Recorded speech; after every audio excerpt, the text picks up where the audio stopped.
La drague, c'est sympa. La drague lourde, c'est pénible. Les frotteurs, c'est glauque et ça doit être condamné. Le harcèlement, c'est invivable. Et le viol, c'est un crime. Donc, dire ça, graduer les situations, c'est pas déclencher la guerre des sexes, c'est pas non plus émasculer les hommes. L'idée, c'est quand même de rappeler la vraie vie des femmes. Et je suis désolée. Que ce soit des femmes qui disent ça, c'est oui, mais enfin, elles ne doivent pas prendre souvent le métro. Elles ne doivent pas prendre souvent le métro. Catherine Deneuve en a été l'emblème. Oui, ça vous a déçu? Je pense que cette phrase était maladroite. Plus que maladroite, elle était malvenue. Et je pense qu'elle n'a peut-être pas l'esprit. Je comprends l'esprit de la tribune. L'esprit de la tribune, c'était de dire ne déclenchons pas la guerre des sexes. En libérant la parole des femmes.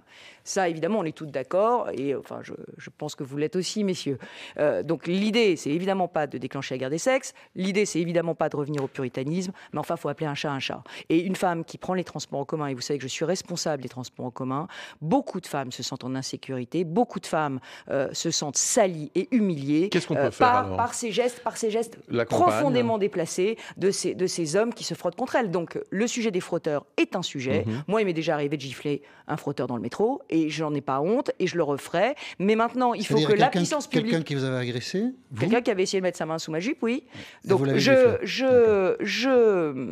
pense que cette campagne que nous allons lancer avec la RATP et la SNCF de sensibilisation pour lever l'omerta et pour faire en sorte qu'il y ait des vraies sanctions, des vraies amendes qui soient prononcées lorsqu'il y a des comportements déplacés dans le métro ou dans les transports en commun, c'est absolument nécessaire.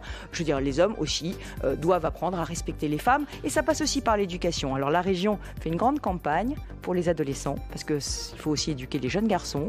Ça s'appelle « Tu m'aimes, tu me respectes » et c'est une campagne que nous avons lancée dans tous les lycées de France parce qu'on voit bien aujourd'hui aussi que dans certains modèles de représentation de la femme, le respect n'est pas forcément de mise.